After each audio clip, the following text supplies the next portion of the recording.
शिबलापूर परिसरात नेमकं चाललंय तरी काय? मुरुम उत्खननाचा मुद्दा इतका गंभीर झाला आहे की आता नागरिकांनी थेट प्रशासनालाच सवाल विचारायला सुरुवात केली आहे. आणि सर्वात मोठा प्रश्न, नियमांचं पालन होतंय का की कुठेतरी दुर्लक्ष केलं जातंय? शिबलापूर परिसरात मुरुम उत्खननाचा मुद्दा ऐरणीवर, प्रशासनाच्या कार्यपद्धतीवर प्रश्नचिन्ह. संगमनेर तालुक्यातील शिबलापूर परिसरात मुरुम उत्खनन आणि वाहतुकी संदर्भात नागरिकांनी प्रशासनाकडे निवेदन सादर केल्याची माहिती समोर आली आहे. स्थानिक नागरिक सामाजिक कार्यकर्ते संजय तबाजी मंतोडे यांनी उपविभागीय अधिकाऱ्यांकडे तसेच आश्वी पोलीस ठाण्या येथे या प्रकरणाची दखल घेण्याची मागणी करत निवेदन दिले आहे. निवेदनानुसार काही भागातून मुरुम उपसा आणि वाहतूक सुरू असून या प्रक्रियेत नियमांचे पालन होत नाही, याबाबत प्रश्न उपस्थित करण्यात आले आहेत. काही वाहनांवर क्रमांक प्लेट नसल्याचे तसेच वाहतुकी दरम्यान सुरक्षेची उपाययोजना होत नसल्याचेही नमूद करण्यात आले आहे. शिबलापूर चौफुली हा नेहमीच वर्दळीचा मार्ग आहे.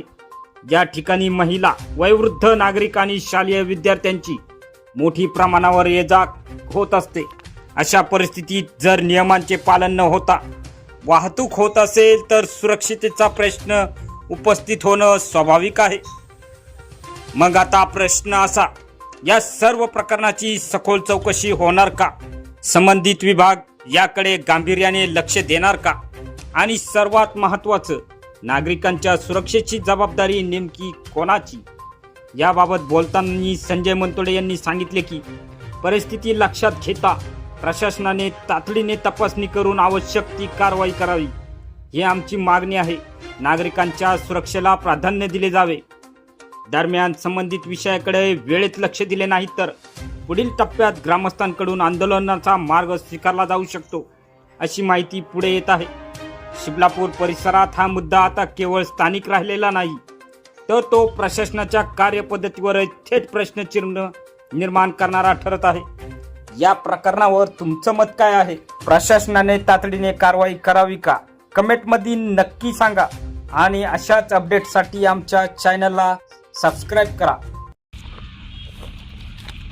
जय संविधान. गेल्या अनेक दिवसापासून आपण वाळूच्या विरोधात मोहीम लढा उभारला होता. त्याला आपलं यश आलं. आपण आमरण उपोषण केलं होतं. आपण बेकायदेशीर वाळू हे यशस्वीपणे बंद पाडू शकलो तो निलाव. त्याच्यानंतर आत्ता सध्या आपण पाठीमागे आपण व्हिडिओ केलाच होता. आत्ता गावामध्ये मुरमाचा विषय आहे. त्या मुरमावाल्यांची खूप दहशत आहे. तर ते गाड्या आपल्या गावातून खूप जोरात चालवतात. हा आपला त्यांचा प्रामुख्याने पहिला प्रश्न होता की यांनी रॉयल्टी भरून व गाड्या स्लो चालवल्या. आपण प्रशासनाकडे त्याचा पाठपुरावा केला, परंतु 2-3 दिवसापासून आपण प्रशासनाला निवेदन दिले. प्रांत साहेबांनी माझ्यासमोर त्यांनी एकदम आपल्याला चांगली वागणूक दिली संविधानिक पद्धतीने. त्यांनी तहसीलदार साहेबांना फोन केला, सांगितलं की कारवाई करा.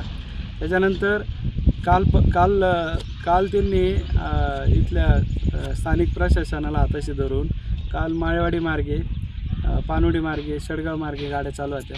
म्हणजे त्या मुरमावाल्यांची किव येते इतके बालिश येते का चोऱ्या करण्यात इतके बालिश आहे का चोऱ्या करायच्याच आहे, मग कुठल्या मार्गाने करायच्या, पण जरा खऱ्याने काय वागायचं नाही, इतक्या रॉयल्टी काय फाडायची नाही, प्रशासनाच्या नजरेत धूळफेक करायची, सर्वसामान्याला त्रास द्यायचा.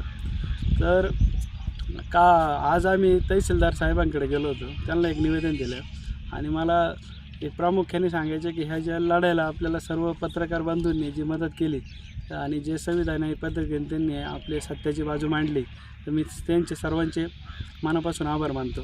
त्याचप्रमाणे आज आपण तहसीलदार साहेबाकडे गेलो असता तर तहसीलदार साहेबांनी, कदम साहेबांनी आपल्याला एकदम त्यांनी डायरेक्ट सांगितलं की आता माझे 3-4 महिने राहिले आहे, तर म्हणजे मला इतका प्रेशर आहे राजकीय का मी काही करू शकत नाही. आणि एकदम म्हणजे हसायसारखं उत्तर दिलं आहे त्यांनी सांगितलं की जे तुमचे स्थानिक तलाठी त्यांना पूर्णपणे अधिकार आहे, तर त्यांना काय अडचण आली आम्ही पोलीस प्रशासन त्यांना देऊन त्यांनी रस्त्यावर त्यांच्या चौकटीत जो गुन्हा बसतो त्यांनी तो दाखल करा. परंतु तिथले जे स्थानिक तलाठी आणि सर्कल आहे, मंत्री साहेब तलाठी आणि सर्कल साहेब पठाण साहेब, मला यांच्यावर माझं जाहीर आरोप आहे. त्यांनी याच्या संपूर्ण प्रकरणाची पाठीमाग वाळूच्या प्रकरणात हेच होते आणि आज या मुरुमाच्या प्रकरणात हे माझी प्रशासनाकडे जबाबदारीने मागणी करतो की ह्या दोघांना या सर्वांच्या मुख्य जबाबदार ठरून या दोघांचा राजीनामा घ्यावा, यांच्यावर निलंबनाची कारवाई करावी, अशी माझी मनापासून पहिली मागणी ही आहे का ह्या दोघांवरती कारवाई व्हावं. यांनी 100% हे जे वाळू चोरांवाल्याकडून मुरुम चोरांकडून हे पैसे घेतात आणि हे शांत बसतात, त्यांच्या समोरून गाड्या घालतात, काही कारवाई करीत नाही. इतक्या दबावाखाली मला असं प्रश्न पडला आहे, मला असं समजलं आहे की ह्या मुरुम वाहण्याच्या मागं एकदम खूप मोठा इतिहास आहे.